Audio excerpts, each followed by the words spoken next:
கிறிஸ்துவுக்குள் மிகவும் பிரியமான தெய்வ பிள்ளைகளே, பரலோகமான நிகழ்ச்சியின் மூலம் உங்களை சந்திப்பதில் என் இருதயம் கர்த்தருக்குள் மிகுந்த மகிழ்ச்சி அடைகிறது. உங்கள் எல்லாரையும் இயேசு கிறிஸ்துவின் இன்பின் நாமத்தினாலும் கிராஸ் டிவி ஊழியங்கள் சார்பாக என் அன்பின் வாழ்த்துக்கள். இன்றைய பரலோகமன்னா, கர்த்தர் நினைத்தது நடக்கும்.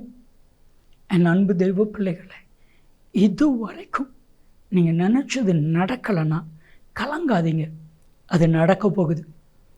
ஏன் அப்படின்னா, கர்த்தர் நினைத்து விட்டான். நான் சொல்ல எல்லாரும் ஆமேன்னு சொல்லுவீங்களா? கர்த்தர் உங்களை உயர்த்த நினைத்திருக்கிறார். கர்த்தர் உங்களை ஆசீர்வதிக்க நினைத்திருக்கிறார். கர்த்தர் உங்களை மேன்மைப்படுத்த நினைத்திருக்கிறார். கர்த்தர் உங்களை நன்மையினால் நிரப்ப நினைத்திருக்கிறார். மனுஷன் நினைக்கிறதுக்கும் ஆண்டவர் நினைக்கிறதுக்கும் நிறைய வித்தியாசம் இருக்கிறது. ஏன்னா ஆண்டவர் சொல்றார், உன் நினைவுகள் என் நினைவுகள் அல்ல, உன் வழிகள் என் வழிகள் அல்ல. நான் உன்னை நினைச்சிருக்கிற காரியம் மேலானது.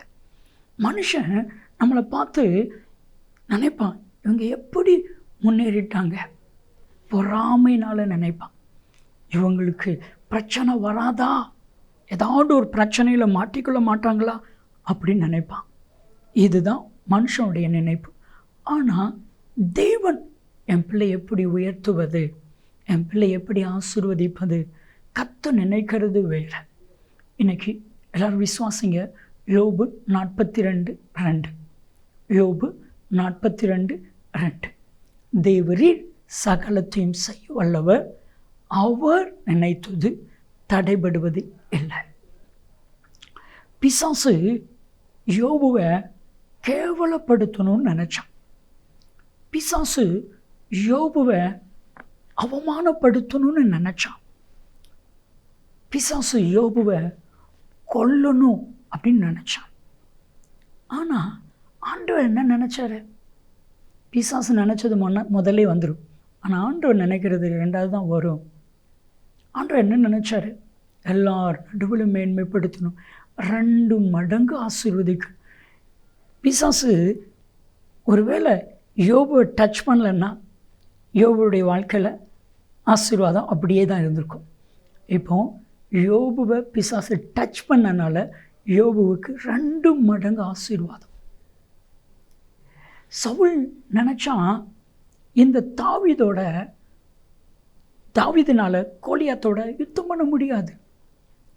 1 சாமுவேல் 17வது அதிகாரம் 33-34 வசனத்தில் சவுல் நினைச்சது வேற. ஆனால் கர்த்தர் நினைச்சாரு, இந்த கோலியாத்தை வச்சு தான் தாவீதை நான் உயர்த்தவே போகிறேன். ஒருவேளை தாவீதுடைய வாழ்க்கையில் கோலியாத்து வரலன்னா தாவீதை ஆடு மேய்ச்சிட்டு தான் இருந்திருப்பான். இந்த கோலியாத்தை சந்தித்ததுனால கர்த்தர் இன்னைக்கு ராஜாவாக ஆக்கிட்டார். இன்னைக்கு உலகம் நினைக்கிறதில்ல, உங்களுக்கு பிரச்சனை வரும் பொழுது நல்லா இருக்கு பாரு, இந்த பிரச்சனையில் மாட்டிக்கிட்டான்.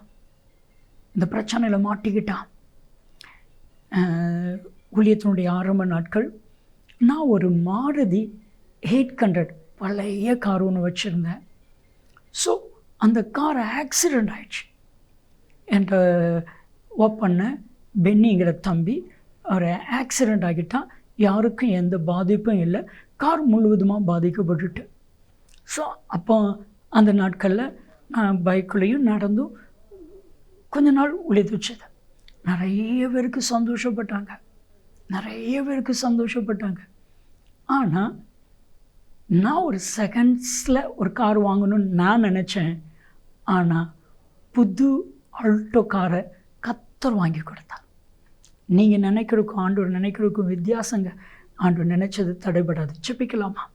தகப்பனே, நீ நினைச்ச காரியம் தடைபடாது. இயேசுவின் நாமத்தில் ஜெபிக்கிறோம் ஜீவனில் பிதாவே, ஆமென், ஆமென். நன்மையும் கருபையும் ஆசீர்வாதங்களும் நிச்சயமாய் உங்களை தொடரும்.